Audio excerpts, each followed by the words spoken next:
삼성전자가 이렇게 위기를 극복하기 위해서 자구책을 아주 아프게 마련하고 있는 반면에 국내 대형마트 업계 2위죠. 홈플러스. 이 홈플러스는 지금 법원 회생 신청을 선택해서 지금 계속 논란이 되고 있습니다. 제대로 하는 거 맞나? 라는 의심 섞인 시선들이 쏟아져 나오고 있습니다. 이번 회생 절차로 인해 불편을 겪고 계신 협력사, 입점주, 채권자 등 모든 분들께 진심으로 사과의 말씀을 드립니다.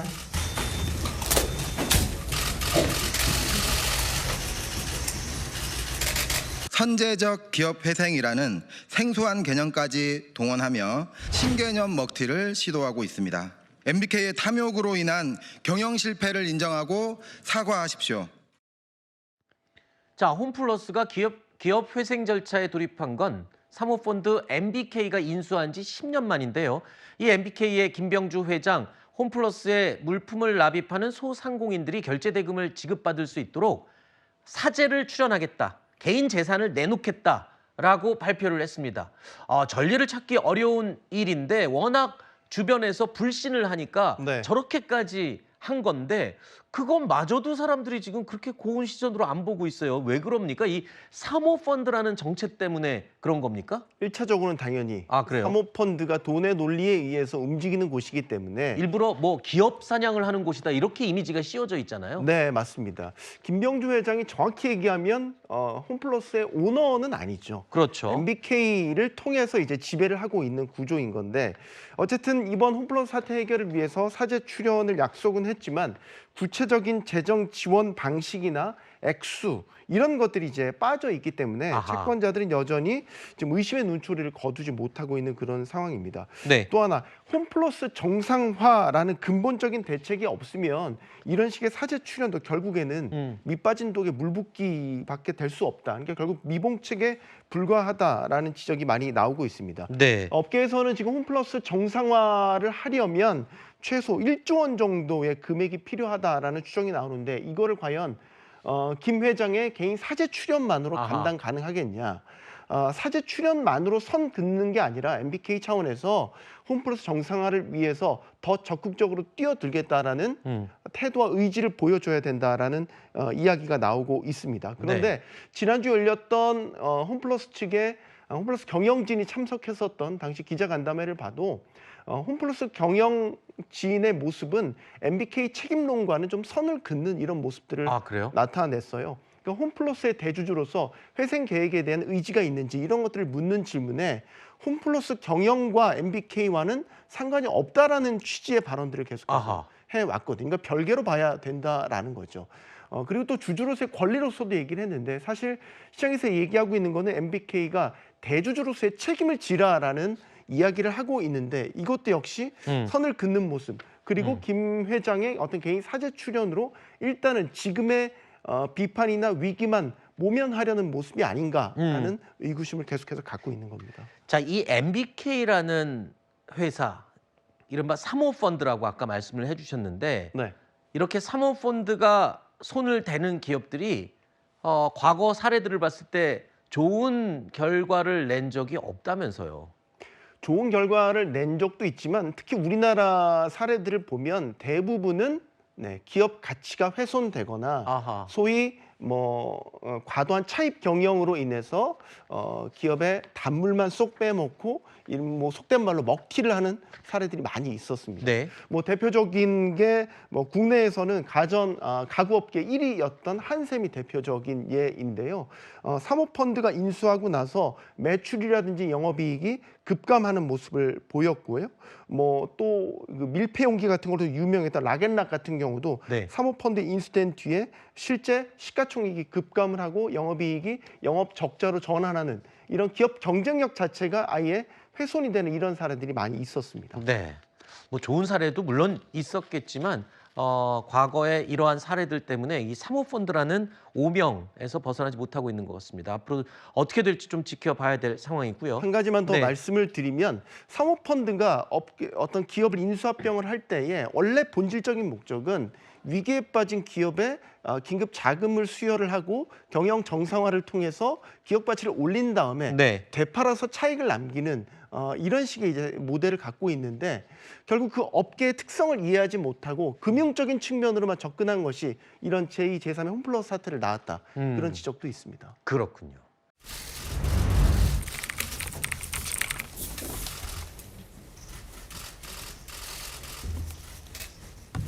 안녕하십니까. 홈플러스 대표이사 사장 조주연입니다. 먼저 이번 회생 절차로 인해 불편을 겪고 계신 협력사, 입점주, 채권자 등 모든 분들께 진심으로 사과의 말씀을 드립니다.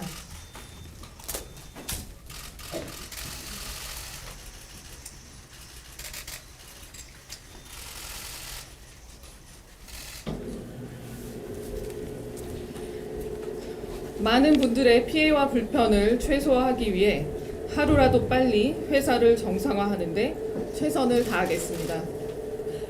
법원에서 홈플러스의 펀더멘탈에는 문제가 없다는 판단에 따라 신속하게 회생 절차 개시를 결정해 주신 덕분으로 현재 빠르게 정상화가 진행되고 있습니다.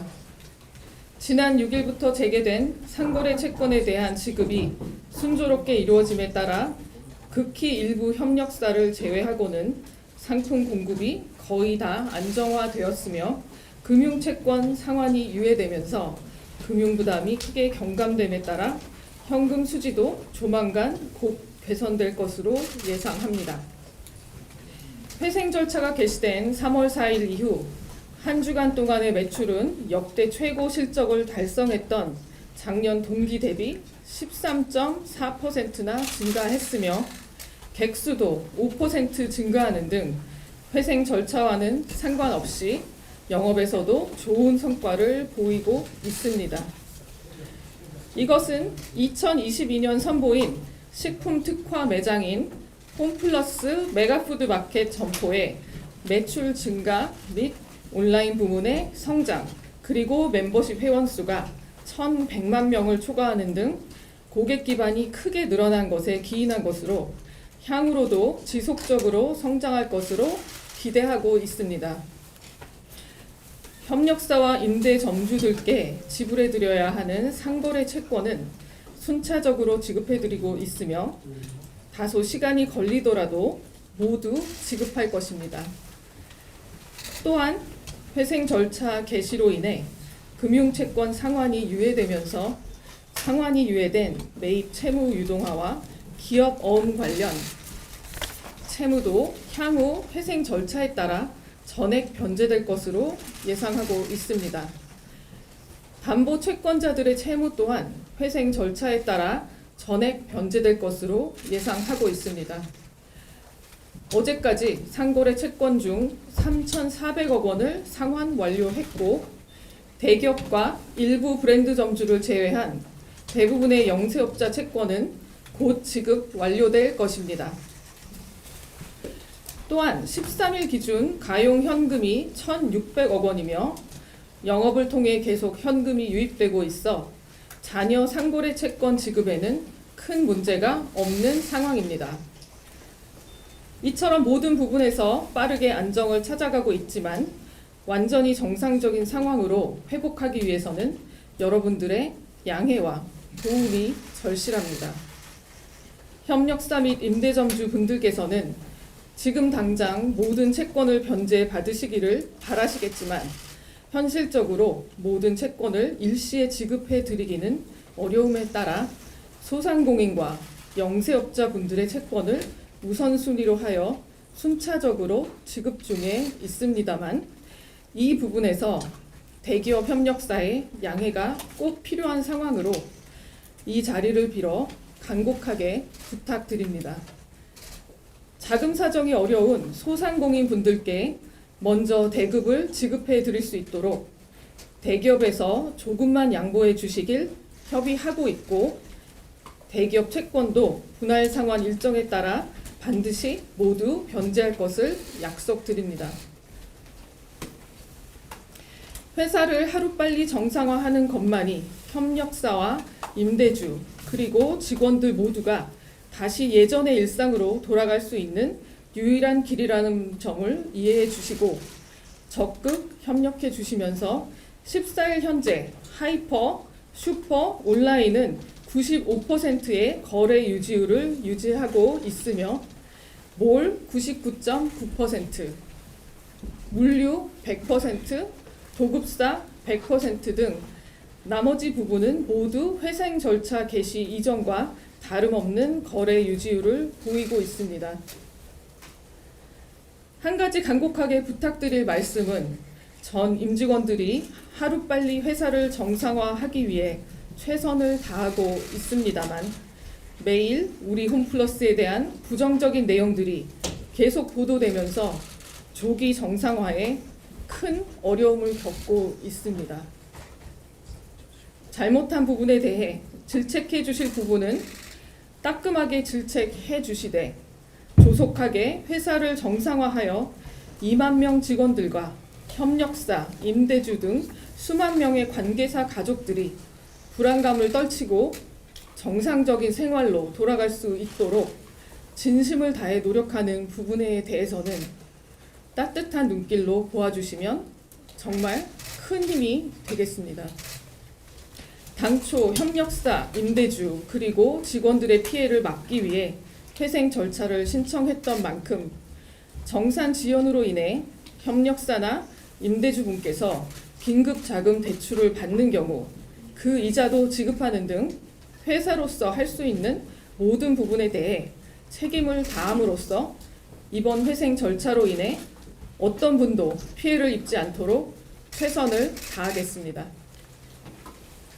홈플러스 임직원 모두는 지금의 어려움을 극복하고 반드시 다시 일어설 것을 약속드리며 편안하고 쾌적한 쇼핑 경험을 제공할 수 있도록 노력하겠습니다. 감사합니다.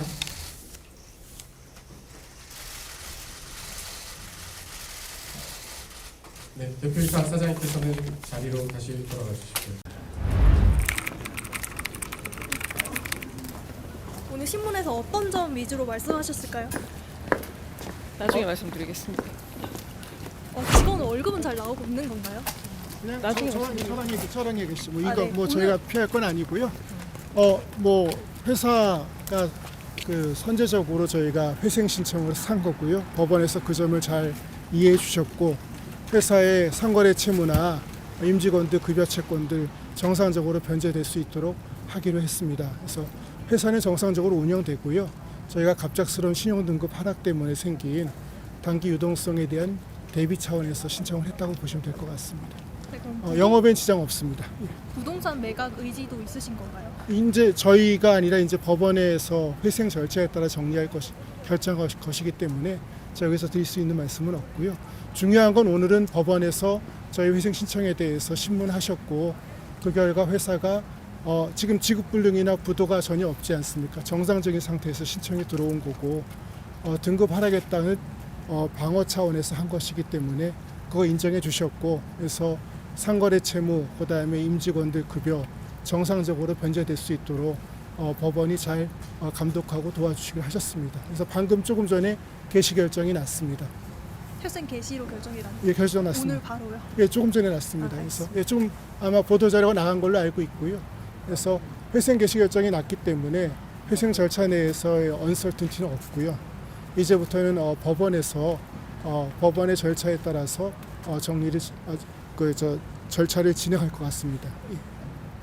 다른 건 홈플러스 매각 절차가 그런 모든 것들이 이제부터는 법원의 회생 절차에 따라 진행되는 거라서 예, 일단은 저희가 영업을 정상적으로 잘 운영하는 게 중요하고요. 그런 면에서 부탁드리는 것은 그 금융 쪽에서의 그렇죠? 우리가 신용등급 떨어져서 단기 자금 조달에서 어려움이 예상돼서 현실화된 게 아니라 예상돼서 저희가 신청을 한 거고 그 이유는 주저할수록 회사의 상거래 채권자나 근로자들의 임금 채권의 보호가 어려울 수 있어서 지금 하면은 정상적인 상태에서 신청이 들어와서 회사가 영업이 제대로 될 겁니다. 그래서 거래처들하고 우리 직원들 보호 받을 것이고요. 고객들 걱정 안 하셔도 되고요. 회사는 뭐 똑같이 운영될 겁니다. 점포 추가로 매각하실 계획. 저희가 이제부터는 그걸 얘기할 수 있는 권리가 있는 게 아니라요. 그 부분은 모두 다 법원의 결정들입니다. 그렇죠? 그리고 저희가 지금 이렇게 하는 것은 매각하거나 뭘 구조조정하기 위해서 하는 것이 아니라 거듭 말씀드리지만 우리도 예상치 못했던 신용등급 하락 때문에 그런 거잖아요. 회사가 작년보다 올해가 나아졌습니다. 여러모로 나아졌음에도 불구하고 저희 신용등급이 하락했기 때문에 이거를 그냥 놔두면 회사가 어려워질 가능성이 있어서 그야말로 선제적으로 방어 차원에서 저희가 회생을 신청했고요. 법원에서 회사가 오늘 현재 정상적으로 운영되고 있다는 걸 인정해 줬기 때문에 아주 이례적으로 개시 결정을 해준 겁니다. 그러니까 그렇게 이해해 주셔서 좀 많이 좀 도와주셨으면 좋겠습니다. 2013년, 2014년에도 한번 기업 평가에서 약간 조정이 있었던 것 같은데 혹시 이번에는 예상을 하셨다고? 아닙니다. 저희가 작년보다 올해가 매출도 성장했고 부채 비율도 감소가 됐고 크게 달라진 점이 없고 늘 하듯이 저희가 여러모로 잘 관리해 왔기 때문에 그럴 만한 상황은 아니었고요. 저희도 뜻밖이었습니다. 그래서 이게 준비된 것들이 아니고 그래서 그 이상은 드릴 말씀 저희도 없습니다. 왜냐하면 저희도 갑작스러운 일이라서 어쩔 수 없습니다. 죄송합니다. 예. 현장은 하루하루 걱정과 불안의 나날을 보내고 있는데 MBK는 경영진은 월급을 주고 있으니 그저 가만히 있으라고 합니다. 제가 볼 때는 회생 계획이 세워지기 전에는 현장의 노동자들이 먼저 붕괴할 것 같습니다. 네, 반갑습니다. 마트노조 홈플러스 지부 위원장 안수영입니다. 먼저 홈플러스 사태 해결을 위해 한마음으로 나서주시는 의원님들께 진심으로 감사를 드립니다. 지난 3월 4일 홈플러스 기업회생 신청 이후 지금까지 MBK는 채권자들의 요구에만 응답하고 있습니다. 하지만 현장에서 일하는 노동자들의 요구에는 어떠한 것도 답을 하지 않고 있습니다. 현장에서 일하는 직원들은 MBK의 회생 계획에 내가 근무하는 매장에 명단이 있지는 않은지 불안해하고 언론상으로 나의 점포 이름이 거론되면 언제 문제될지 우리는 어떻게 될지 걱정이 이만저만이 아닙니다. 뿐만 아니라 최근 들어 불안해진 동료들이 자신의 퇴직금을 확인하려고 하였으나 확인할 수가 없고 노동조합을 통해 퇴직연금 적립기간을 확인하려고 하였지만 회사는 어떠한 답변도 하지 않고 있습니다. 이러다 보니 자신의 퇴직금조차 온전히 받지 못하고 쫓겨날까 봐 미리 사직서를 쓰고 퇴직하는 동료들까지 지금 현재 생겨나고 있습니다. 지난 2월 부산, 울산, 경남에 380명 희망퇴직 이후에도 전혀 인력 충원을 하지 않고 있는 상태입니다.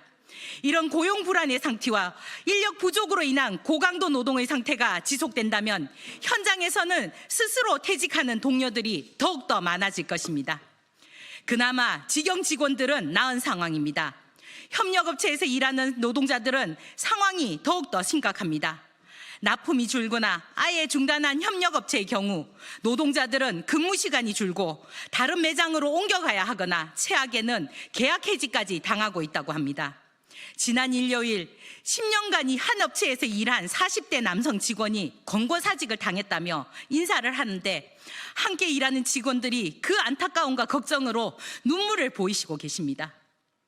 이렇듯 현장은 하루하루 걱정과 불안의 나날을 보내고 있는데 MBK는 경영진은 월급을 주고 있으니 그저 가만히 있으라고 합니다.